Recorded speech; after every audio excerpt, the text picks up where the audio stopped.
The Jonas Brothers are on tour, low-rise jeans are trendy, Taylor Swift is a hot topic, and your favorite cartoon has new episodes. The year is 2025. You've probably seen the multiple content on Pinterest, Instagram, or TikTok about being or feeling, a teenager in your 20s. How mostly Gen Z girls and the younger millennials who are in the early 20s still feel like they haven't, aged out their teen years. I myself have felt like this. How the time in my head I'm still, 17 or 19. Most of the time I even forget about my recent birthdays. For a while I thought it was a feeling only I had. I skipped grades. I thought, well, maybe it's just my delayed emotional growing getting to me. But I started seeing more and more content online about how women my age, younger or even older, are feeling this way. And after, the whole I'm just a girl trend, there's even more examples of how people, are feeling like this. And, they even act it out in their everyday life. Sometimes even by accident. And, I think it's very funny, to say the least. But, let's dive into this topic. Well, before moving on, hi, I'm Bean. Welcome to Bean Talks. I talk about, anything I found on the internet or, the world that I find interesting, movies, pop culture, anything. And right now I want to dive in this, whole, um, 20s teenager type of thing. I don't know how to call it. I don't know if it even has like a name. But I don't know, it's been on my mind for a while. Ever since, I turned like 20, it was like nothing really happened for me, I still felt like kind of like a teenager, and I don't know, I feel like I realized that it's not only me, it's not a feeling only I have.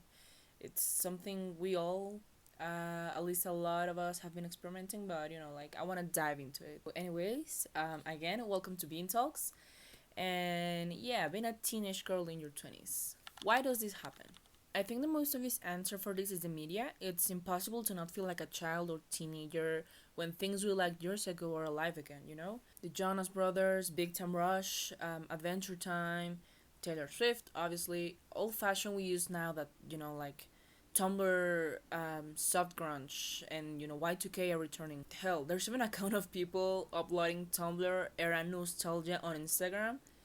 And, I'm not gonna lie, it makes me feel a little bit old because I was like 13, I was in middle school, like from 7th to ninth grade, those years for me were like the top Tumblr era content. And, right now seeing people that are younger than me, romanticizing my twin and teenage years, it feels very weird, it's very weird for me. According to Lori Gottlieb, a Californian psychotherapist, whenever we are in a stressful situation, we tend to regress. I think that this happens because, we are searching for a sense of comfort and security that things we know can give us. There's nothing new that's gonna happen, in a show you've watched 1,000 times. If you're gonna, do a rerun of Friends for the 20th time in your life, you know what's gonna happen, You know who cheats on who, or who dates who, or who leaves the show. Nothing is gonna surprise you. So it's a certain comfort to know what's gonna happen in the future, even if it's, something that already happened, like it's serious. Or, comfort movies. Comfort in general comes from things that we already know that aren't new. You know about them, you know what's gonna happen, you know how they feel, how they talk, whatever. You know everything about them. So, ergo, it's not gonna surprise you, it's known to you. So, it offers that comfort. It's like that sensation when you're too mentally tired to consume any new media, so you turn to your reliable comfort shows or movies, or the same music you've been listening for years now. If we take in account that the people who feel like this are mostly young adults, it makes a lot of sense that we try to turn to things we know and like that give us a certain feeling of comfort. We are facing this mysterious, difficult, cryptid, hard part of life.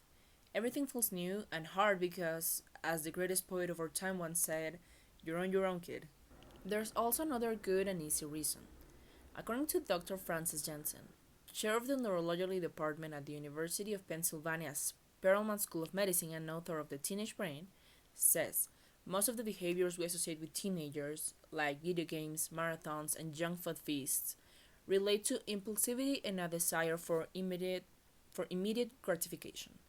Adults are displaying these same behaviors during and after the COVID-19 pandemic, but for different neurological reasons. In an article for Time, they explain teenagers owe their impulsive nature to their still developing brains. The frontal lobe, the part of the brain that controls executive functioning, doesn't feel immature until the mid 20s, making teens more likely to give in to their whims. Adults who are mirroring these behaviors during the pandemic don't have the same excuse. But stress can do funny things, even to develop frontal lobes. Stress can increase impulsivity, and people are under a lot of stress right now. It's a balance between the executive function parts of your brains and the I wanted part of your brain, which are mainly housed in the limbic system. When you're under stress and your barriers are down, the limbic system may win out more than normal, giving rise to stereotypical teenage behaviors. Summing it all up, stress between other factors make our brain imbalanced, and most often than not, we give in to the part of our brain that asks for things that give us that instant gratification, that feeling of happiness, relaxation, or accomplishment. So like either it being either Chick-fil-A at 3 a.m. or watching TikToks until morning comes up, or watching the same movie you've watched 20 times the same week. It's gratification. The pandemic and its effects. Another event that reshaped our way of living and feeling is the pandemic. As you know, Dr. Jensen already told us. And I think that even if we try to diminish it by joking about it, the pandemic was a huge deal for everyone. You can downplay it all you want, but it was a huge event that reshaped us as human beings and the way we see the world, let alone that we consume the media now. There is an article by the Times called "Why You're Regressing to Your Teenage Self During the COVID-19 Outbreak" that talks about how a lot of 20s and 30 something found themselves regressing to things that they used to do when they were younger. There are a lot of possible scenarios and reasons as to why this is happening. The first one being that a lot of them were returning to the childhood homes. Most of them didn't want to spend quarantine alone and, move back. Some others didn't actually have an option because they probably lived on campus or on an apartment that they stopped being able to afford due to COVID restrictions. This was a whole new experience that forced us to go through some really tough and confusing experiences. It makes a lot of sense that a lot of people try to keep their sanity by doing things that brought them comfort, most of them being things the younger self used to do. Gottlieb mentioned in the Times article that going back to a time in our lives when we felt safe and we felt protected is a natural instinct during these times. So while there are destructive and dangerous forms of regression that, aren't safe or recommended at all, going back in time a little bit in search of some comfort wasn't bad. It was just a form of soothing ourselves. There are a lot of examples of things we did during the pandemic to turn back time to, a simpler time. One we already knew: playing The Sims, listening to old bands we like, playing Animal Crossing, and engaging in other activities our younger self would have really enjoyed. According to women who identify with this term in TikTok, realizing their core interest endure as they get older can be extremely validating and can remove any shame they might have felt liking inherently girly things when they were younger or boyish things. After spending time on different social media where women talk about this phenomenon, most of them talk about how, while growing up, they left some of their interests aside, and now after being able to reconnect with them or those same interests coming back once more, they inevitably felt like they were back to those times, and it was, as I already mentioned, comforting. But is it common nowadays? Or are we just the Lulu? It's always been common to find nostalgia-driven content on media, even since before the pandemic happened. And, it's reasonable. We always find comfort in things that already happened, either it is because of the memories or because it's a time that seems better because it already happened. And we tend to forget the hardships we may have had to endure. Kind of like women who give birth and, forget the actual pain of giving birth. Nostalgia for the 50s, for the 70s, for the 80s, for the 90s, the Y2K, and now even the early 2010s. It's a never-ending cycle. It's almost like how it's said in fashion. Fashion is cyclic. It always comes back. Same for nostalgia. In recent years, I've noticed how it's become even more common to find nostalgia content on media, and even in real life. Accounts about, 2010s nostalgia, early 2000s nostalgia, general childhood nostalgia, when we were young, My Chemical Romance, with 100 Welcome to the Block Parade versions as well. Panic singing only old songs. Nostalgia's everywhere.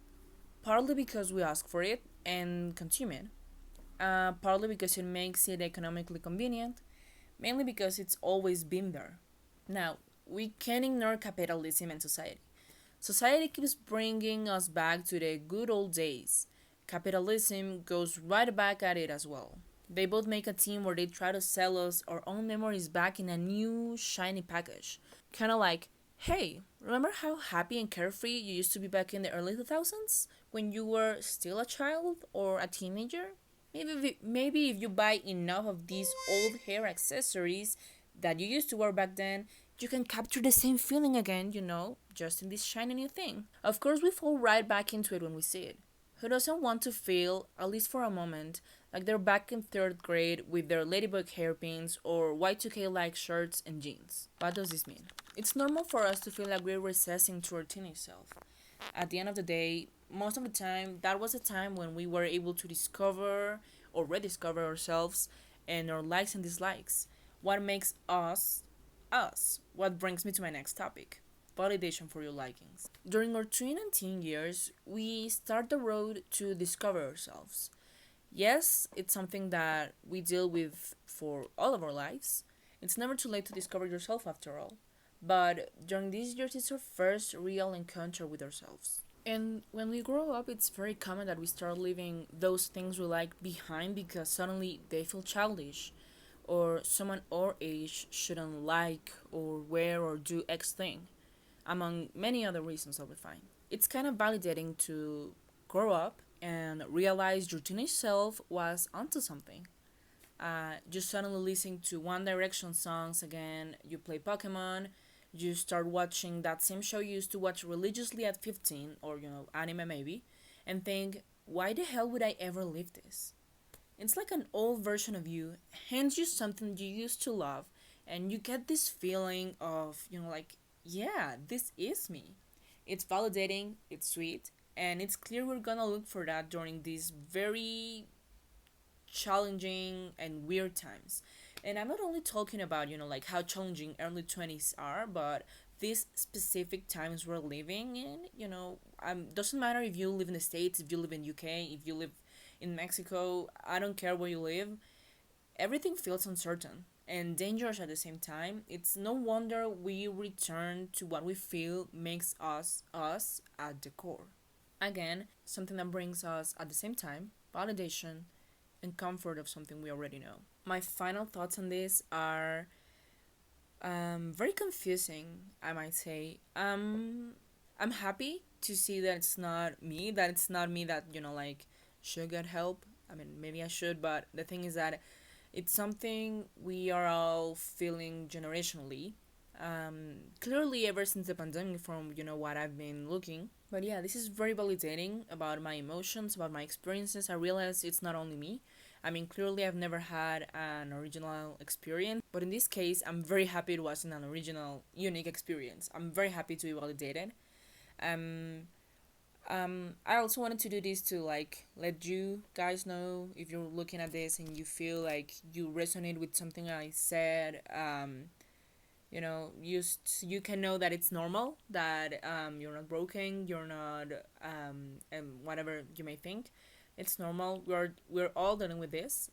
It's very clear that it's probably not healthy. I was reading that Dr. Spencer said that you shouldn't, like, it's normal, it's okay, but if it's interrupting, like, with your normal life, you should probably look for a better way of coping. you know Therapy, calling a friend, going out for a walk, a new activity. Like, it's okay. I get, the benefit of it, but I'm also gonna take this advice, I think. Nostalgia is very dangerous, in my opinion. I'm a very nostalgia driven person, so I'm gonna take this advice, clearly. I also see this as the marketing and economic weapon it can be. I'm just talking about, teenage girls. Do you know how dangerous a teenage fangirl can be now that we're not actually teenagers and we're adults and we have money and we can buy whatever you dingle in front of us? Like, I do get how this can be dangerous. For us, I mean, when we're not financially responsible, I'm myself. I'm not financially responsible. So I do see it also as a weapon, I think, for ourselves maybe, and something benefits the market or people, I guess. But yeah, I'm just now that everything is core this, core that, matcha, Dubai, chocolate, labubu, or whatever, and posting everything we do, own, or like on social media, I think it's normal that we're looking for this extra validation of who we really are and what we really like, I think, or used to like, and that maybe hopefully it can help lead us to the path of what we like now or who we really are. Maybe you really are a Swiftie. I don't know. Like, it's very validating to ourselves, to our teenage self. Let's honor them. They were angry for a reason. They liked this for a reason. They were happy as well, for a reason. Maybe they knew what they were doing. Maybe we should listen to ourselves. And I think there even is a very good example of someone who sells us nostalgia in a way that can maybe tempt us to go back to something that was very good. I'm hoping you guys know who I'm talking about. Rules a country, wears a very bad toupee, seems orange, has criminal charges. So I think, I don't know. I mean, maybe I am going completely off racket here, but it kind of reminded me of that, of how that's another example of how they can sell us nostalgia in a very shiny packet, but it wouldn't benefit us at all, maybe. So maybe I'm just gonna leave that there, and you guys can make your own ideas about that.